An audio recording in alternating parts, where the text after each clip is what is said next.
Lieutenant Sarah Chen stood at the entrance of the Naval War College auditorium, her heart pounding against her ribs. The massive hall buzzed with conversations from over 300 senior military officers, all gathered for the annual Strategic Defense Summit.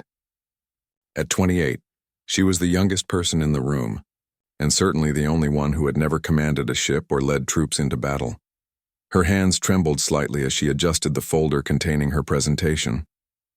Inside were months of research on unconventional warfare tactics, intelligence gathered from her time as a communications specialist, and a proposal that could change how the Navy approached modern conflicts.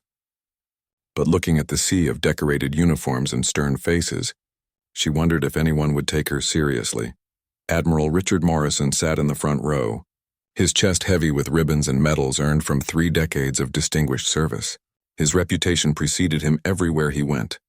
Known for his traditional approach to naval warfare and his sharp tongue, he had little patience for new ideas that challenged established military doctrine. When he heard that a junior lieutenant would be presenting to the summit, he made his feelings clear to anyone within earshot. Sarah had heard the whispers in the corridors. Some officers questioned why someone so inexperienced was given such an important platform. Others wondered if this was just another diversity initiative gone too far. The doubt in their voices cut deep, but it also fueled her determination to prove them wrong. As the moderator called for attention, Sarah walked toward the podium with measured steps. Her black shoes clicked against the polished floor, each step echoing in the suddenly quiet auditorium. She had practiced this moment countless times in her small apartment, speaking to her reflection in the mirror, rehearsing every gesture and inflection, but nothing could have prepared her for the weight of hundreds of eyes following her every movement. Admiral Morrison leaned back in his chair, a smirk playing at the corners of his mouth. He whispered something to the colonel sitting beside him, causing both men to chuckle quietly. The sound carried just far enough for Sarah to hear, and she felt her cheeks flush with embarrassment and anger. She reached the podium and placed her hands on either side of the lectern, steadying herself. The microphone stood before her like a challenge, waiting to amplify either her success or her failure to everyone present. In the audience, she spotted familiar faces from her training days, fellow officers who had supported her journey, and others whose expressions remained unreadable. The presentation she was about to give represented more than just her career advancement.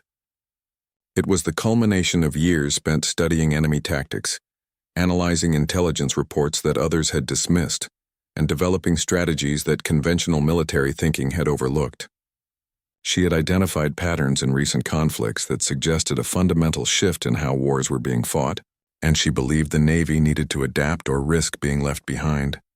Sarah cleared her throat and began to speak, her voice steady despite the nervous energy coursing through her body. She started with recent examples of asymmetric warfare, describing how smaller forces had successfully challenged much larger military powers through innovative tactics and technology. Her words painted a picture of a changing battlefield, where traditional naval superiority meant little against enemies who refused to fight by conventional rules. As she spoke, she noticed the audience's attention beginning to focus. Officers who had been checking their phones or whispering to colleagues started looking up at the large screens displaying her data. Her analysis was thorough and well-researched, supported by case studies from conflicts around the world. She explained how communication networks had become as important as firepower, and how understanding enemy psychology could be more valuable than having the biggest guns. But Admiral Morrison was not impressed. As Sarah delved deeper into her proposal for restructuring certain aspects of naval intelligence gathering, he made his disapproval increasingly obvious. He shook his head dramatically, rolled his eyes at key points, and continued his whispered commentary to those around him. His behavior was becoming a distraction, drawing attention away from Sarah's carefully prepared presentation.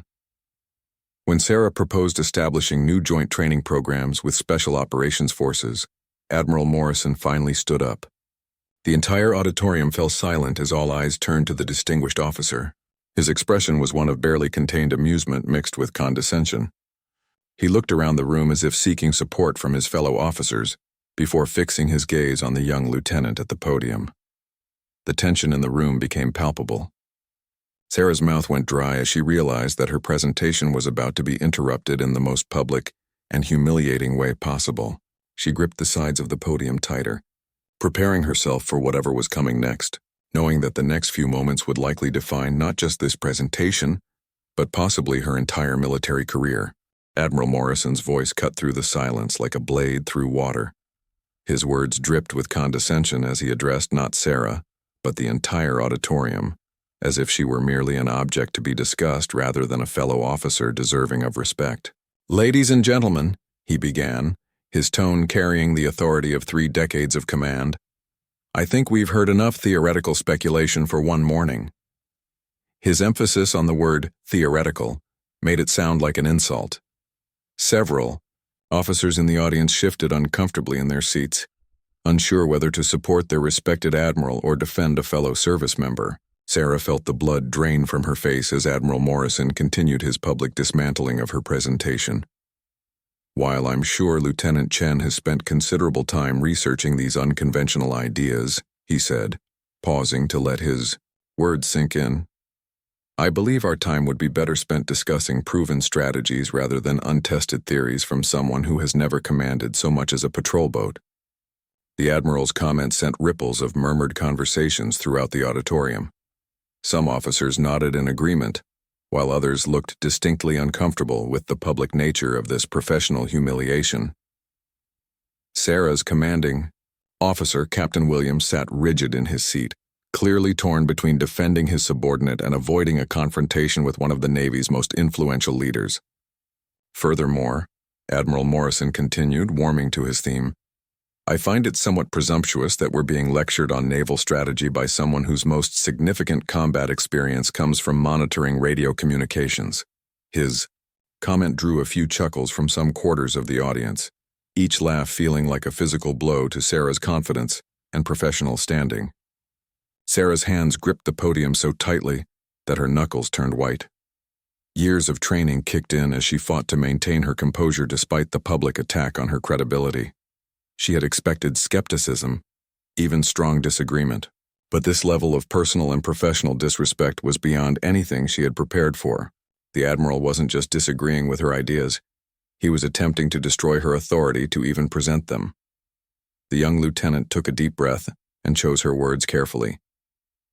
"Admiral Morrison, with respect, my analysis is based on documented intelligence from actual field operations and debriefings with personnel who have engaged these new forms of warfare directly." Her voice remained steady, though those sitting closest to the podium could see the slight tremor in her hands. Admiral Morrison's expression shifted to one of barely concealed amusement. "Debriefings and intelligence reports," he repeated with a dismissive laugh that echoed through the auditorium's sound system. "Young lady, there's a significant difference between reading about warfare and actually conducting it. These fantasy scenarios you're proposing sound impressive in a classroom, but they have no place in real naval operations." The word fantasy hung in the air like an accusation. Sarah felt her carefully constructed professional demeanor beginning to crack under the weight of such public humiliation. Around the auditorium, she could see officers avoiding eye contact, some looking down at their phones or notebooks, clearly uncomfortable with witnessing this professional destruction but unwilling to intervene.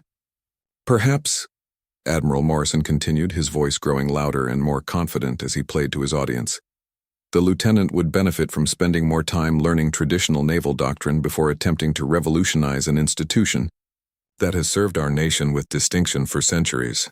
His words carried the implicit suggestion that Sarah was not only wrong, but somehow unpatriotic for questioning established methods. Captain Williams finally stood up, his face flushed with a mixture of anger and embarrassment. "Admiral, if I may," he began, but Morrison raised his hand dismissively.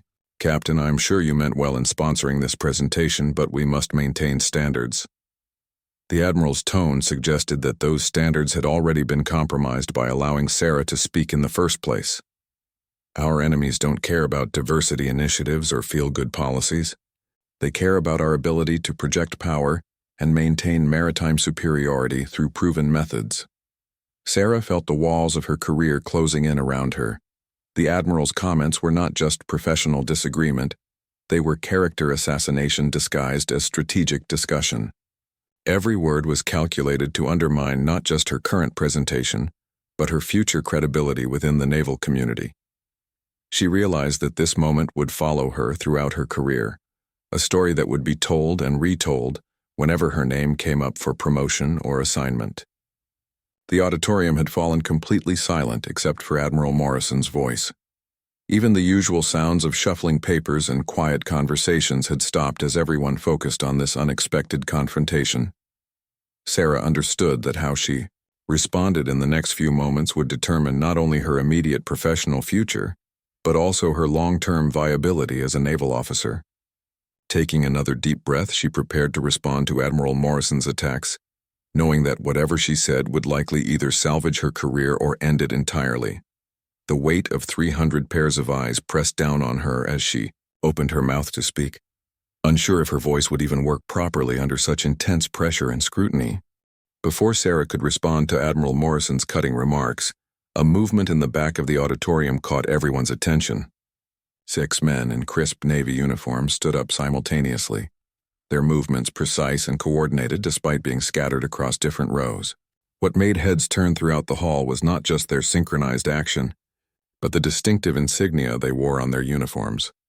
These were Navy SEALs, members of the most elite Special Operations Force in the maritime military. Their presence at the Strategic Defense Summit was unusual enough, but their sudden coordinated movement sent a ripple of confusion through the assembled officers. SEALs typically avoided such formal gatherings, preferring to operate in the shadows rather than participate in ceremonial events or policy discussions. The SEAL in the back row, a weathered man with graying temples and countless hours of combat etched into the lines around his eyes, stepped forward slightly. Senior Chief Petty Officer Marcus Rodriguez had served for over 20 years, conducting operations in every major conflict zone where American interests were threatened. His reputation among Special Operations Forces was legendary, and his presence commanded respect from officers regardless of their rank. Admiral Morrison's confident expression faltered slightly as he recognized the distinctive trident pins and the bearing of these elite operators. The Admiral had worked with Special Operations Forces throughout his career, but their sudden involvement in what he considered a routine disciplinary action caught him completely off guard. The carefully orchestrated humiliation he was delivering to Lieutenant Chen had taken an unexpected turn. "Senior Chief," Rodriguez's voice carried across the silent auditorium with the quiet authority that came from years of leading men into impossible situations and bringing them home alive. "Admiral Morrison, with your permission, I'd like to address something," the lieutenant said in her presentation. His tone was respectful but firm, the kind of controlled intensity that Special Operations personnel used when dealing with life-and-death situations. The Admiral found himself in an uncomfortable position. Refusing to hear from a senior enlisted SEAL would appear petty and small-minded, especially in front of an audience of his peers. But allowing the interruption risked losing control of a situation he had been dominating just moments earlier. After a brief hesitation, he nodded curtly, his jaw tight with barely contained irritation. Rodriguez stepped into the aisle, his presence commanding attention from everyone present. 3 months ago, our team was conducting operations in the South China Sea when we encountered exactly the kind of asymmetric threats Lieutenant Chen described in her analysis. His words were measured and factual, carrying the weight of recent combat experience rather than theoretical speculation. "The enemy forces we faced weren't using traditional naval tactics," Rodriguez continued, his eyes scanning the audience before settling on Admiral Morrison. "They deployed small, fast boats equipped with advanced communication systems and unconventional weapons. Our standard response protocols were insufficient because these weren't standard threats." Sarah felt her heart rate quicken as she realized where this was heading. The intelligence report she had analyzed in her presentation included classified debriefings from Special Operations teams, but she had never imagined that some of those operators might be present in the audience. The data she had presented as abstract analysis was about to become very personal testimony. Another SEAL, Lieutenant Commander Jake Thompson, stood and added his voice to Rodriguez's account. The tactics Lieutenant Chen outlined in her presentation mirror exactly what we encountered in that operation and 2 subsequent missions in different theaters. His words carried the quiet confidence of someone who had seen Sarah's theories tested under actual combat conditions. Admiral Morrison's face had gone from confident amusement to barely concealed frustration. What had begun as his public dismissal of an inexperienced officer's naive proposals was transforming into something entirely different. The SEALs weren't just offering support for Sarah's ideas. They were providing concrete validation from the most credible source possible in military circles. The communication intercept protocols the lieutenant described, Rodriguez continued, his voice gaining strength, allowed us to anticipate and counter enemy movements that would have otherwise caught us completely off guard. Her analysis of enemy psychology and unconventional tactics probably saved American lives. A murmur ran through the auditorium as officers began to reassess what they had just witnessed. Sarah's presentation was no longer being viewed as the amateur speculation of an inexperienced lieutenant. Instead, it was being validated by combat veterans whose word carried more weight than any academic study or theoretical analysis. The third SEAL to speak was Petty Officer First Class David Kim, whose young appearance belied years of dangerous operations. "Sir, with respect," he addressed Admiral Morrison directly, "the intelligence-gathering methods Lieutenant Chen proposed are exactly what we need to face current threats. Traditional naval intelligence isn't designed for the kind of enemies we're fighting now." Sarah stood at the podium, hardly believing what was happening. The professional destruction she had been facing moments earlier was being systematically dismantled by men whose credibility was unquestionable. But more than that, these elite warriors were putting their own reputations on the line to defend not just her ideas, but her right to present them without being subjected to public humiliation. The atmosphere in the auditorium shifted dramatically as more details emerged about Lieutenant Chen's actual contributions to recent military operations. Senior Chief Rodriguez stepped closer to the front of the room, his weathered face serious as he prepared to share information that would completely change how everyone viewed the young officer standing at the podium. "What many of you don't know," Rodriguez began, his voice carrying to every corner of the now silent auditorium, "is that Lieutenant Chen didn't just write reports about these new tactics. She developed the communication intercept protocols that our teams used in the field." He paused to let this revelation sink in before continuing. Her analysis wasn't theoretical. It was operational intelligence that directly impacted mission success. Admiral Morrison's confident demeanor continued to crumble as the SEALs revealed details that painted Sarah's work in an entirely different light. What he had dismissed as amateur theorizing was actually field-tested methodology that had proven effective in real combat situations. The Admiral's attempt to humiliate a junior officer was backfiring spectacularly as her credentials became clear. Lieutenant Commander Thompson took up the narrative, his voice filled with the quiet intensity that marked Special Operations veterans. 6 months ago, Lieutenant Chen identified patterns in enemy communications that our standard intelligence protocols had missed completely. She didn't just spot the patterns, she developed countermeasures that allowed us to turn their own communication networks against them.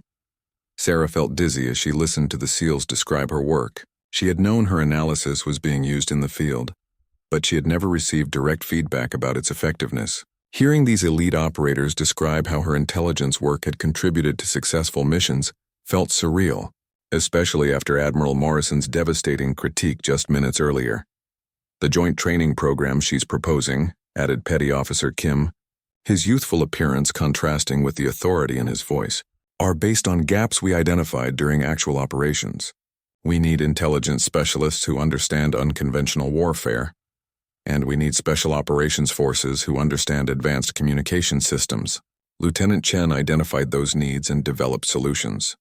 The auditorium buzzed with quiet conversations as officers throughout the hall began to reassess both the presentation they had just heard and their reaction to it.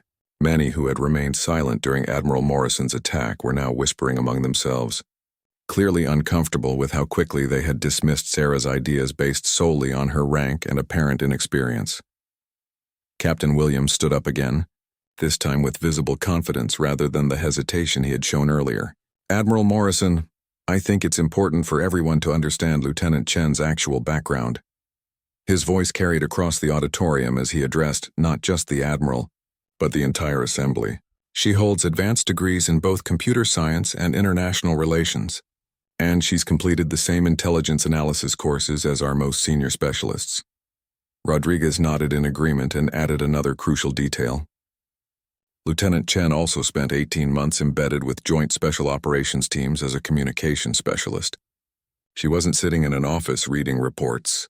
She was in the field under fire, developing and testing these protocols in real combat situations. The revelation that Sarah had actually served in combat zones sent another wave of murmurs through the audience. Many officers who had assumed she was merely an academic with no practical experience were learning that her credentials included exactly the kind of field experience they had claimed she lacked. Admiral Morrison's attack on her credibility was looking increasingly ill-informed and unfair. During the operation in Somalia last year, Thompson continued, Lieutenant Chen's communication intercepts allowed us to avoid an ambush that could have killed or wounded our entire team. Her analysis of enemy coordination patterns gave us advance warning that our standard protocols would have missed. His words carried the weight of personal gratitude, making it clear that Sarah's work had directly saved the lives of the men now defending her. Admiral Morrison found himself in an increasingly untenable position. What had begun as his confident dismissal of an inexperienced officer was being systematically dismantled by testimonies from some of the military's most respected operators. Every criticism he had leveled at Sarah's presentation was being contradicted by evidence of her actual contributions to successful military operations. The Admiral's face had gone from amused condescension to barely concealed anger as he realized how completely his position had been undermined. The officers around him were no longer nodding in agreement with his criticisms. Instead, many were looking at him with expressions that ranged from confusion to disapproval, clearly questioning his judgment in attacking an officer whose work had proven so valuable. Sarah remained at the podium, her initial nervousness replaced by a growing sense of vindication and pride. The men defending her weren't just offering generic support. They were sharing specific examples of how her intelligence work had contributed to mission success and possibly saved lives. Their testimonies validated not just her current presentation, but her entire approach to military intelligence and analysis. As the testimonies continued, a fourth SEAL rose from his seat near the middle of the auditorium. Master Chief Petty Officer Robert Hayes was a legend within special operations circles, having served for 25 years and participated in some of the most classified missions in military history. When he stood to speak, even Admiral Morrison fell silent, understanding that Hayes commanded respect from every person in uniform, regardless of rank. I'd like to share something that's been classified until recently, Hayes announced, his deep voice carrying the authority of decades spent in harm's way. Last month, Lieutenant Chen's analysis prevented what could have been the worst special operations disaster in over a decade. The auditorium fell absolutely silent as every person present understood the gravity of what they were about to hear. Hayes moved slowly down the aisle as he spoke, his presence commanding absolute attention. Our intelligence indicated a routine reconnaissance mission in the Arabian Peninsula. Standard protocols suggested minimal enemy presence and low threat levels. Lieutenant Chen's analysis of communication patterns suggested otherwise. He paused, letting the significance of his words settle before continuing. Against conventional wisdom and standard intelligence assessments, Lieutenant Chen recommended that we approach the mission as a high-risk operation with significant enemy presence. Hayes's weathered face was grim as he recalled the details. Her analysis suggested that enemy forces were using sophisticated communication deception techniques to mask their true strength and positioning. Admiral Morrison shifted uncomfortably in his seat, realizing that this testimony was moving far beyond simple validation of Sarah's current presentation. The SEALs were revealing that her intelligence work had implications for major military operations and potentially strategic national security interests. His attempt to dismiss her as inexperienced was looking more foolish with each passing moment. The mission commander initially dismissed Lieutenant Chen's warnings, Hayes continued, his eyes briefly meeting those of several senior officers in the audience. The intelligence she presented contradicted reports from multiple traditional sources.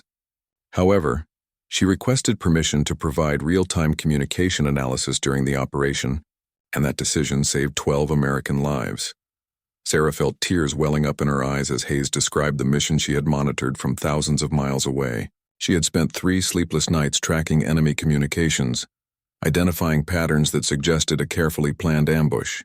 When her warnings were initially dismissed, She had continued working around the clock to provide updated intelligence that might protect the team. When our team approached the target area, Hayes said, his voice growing quieter but more intense, Lieutenant Chen's real-time analysis revealed that enemy forces had been feeding false information into their communication networks specifically to lure us into a trap. Her work allowed us to identify the deception and avoid walking into what would have been a massacre.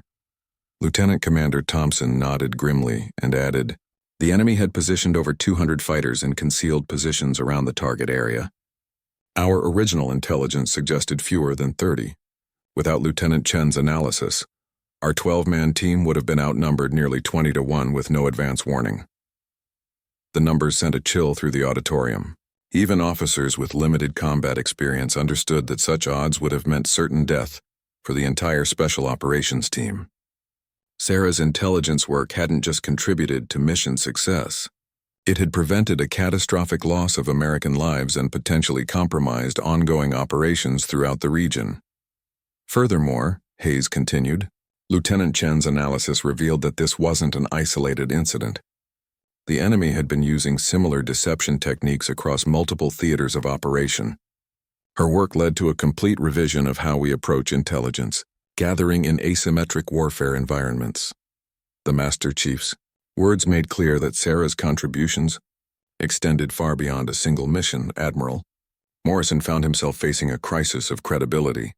Every criticism he had made about Lieutenant Chen's lack of experience and practical knowledge was being systematically demolished by testimonies from the military's most elite operators. His public humiliation of a junior officer was transforming into his own professional embarrassment in front of hundreds of his peers. Petty Officer Rodriguez returned to the narrative with additional details that further validated Sarah's methodology. The communication intercept techniques Lieutenant Chen developed have since been adopted by Special Operations forces across all service branches. Her training protocols are now part of standard preparation for high-risk missions in contested environments. Captain Williams stood again, this time with obvious pride in his voice. I think it's important for everyone to understand that Lieutenant Chen developed these innovations while serving as a junior enlisted sailor before receiving her commission. She identified these gaps in our intelligence capabilities and created solutions that have been adopted throughout the Special Operations community. The revelation that Sarah had begun her military career as an enlisted sailor rather than going directly to officer training added another layer to her credibility. She had worked her way up through the ranks, gaining practical experience at every level before developing the expertise that was now being validated by the most elite warriors in the military. As the testimonies continued, it became clear that Lieutenant Chen wasn't just presenting theoretical ideas to the Strategic Defense Summit. She was sharing proven methodologies that had already been tested in combat and adopted by operational units. Admiral Morrison's dismissive attitude was looking increasingly out of touch with actual military needs and current operational realities. The turning point came when Master Chief Hayes reached into his uniform pocket and withdrew a small worn piece of paper. The auditorium watched in complete silence as he unfolded what appeared to be an official military commendation. His voice took on a formal tone as he prepared to read from the document. By order of the Secretary of Defense, Hayes began, his words carrying across the silent auditorium. Lieutenant Sarah Chen is hereby awarded the Defense Meritorious Service Medal for exceptional intelligence, analysis that prevented catastrophic loss of American lives and significantly enhanced special operations capabilities. In asymmetric warfare environments, the announcement hit the auditorium like a thunderbolt. The Defense Meritorious Service Medal was one of the highest honors that could be awarded to military personnel, typically reserved for actions that had strategic impact on national security.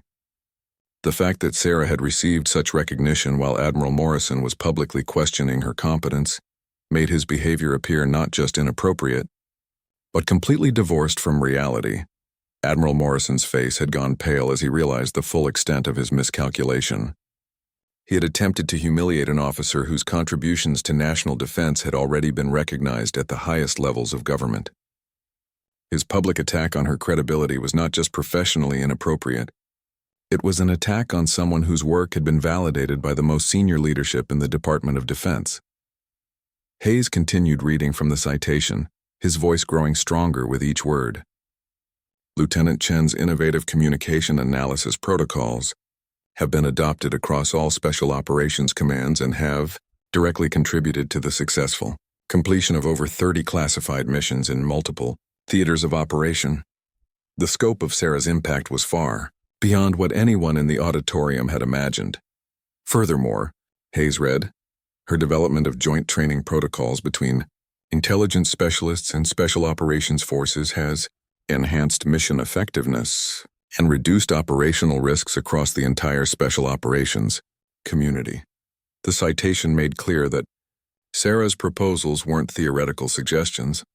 They were proven improvements to military capabilities that were already being implemented. Senior Chief Rodriguez took the opportunity to add context that further emphasized the significance of Sarah's contributions. The protocols Lieutenant Chen developed are now taught at the Naval Special Warfare Center, the Army Special Forces Qualification Course, and the Air Force Special Operations Training Group.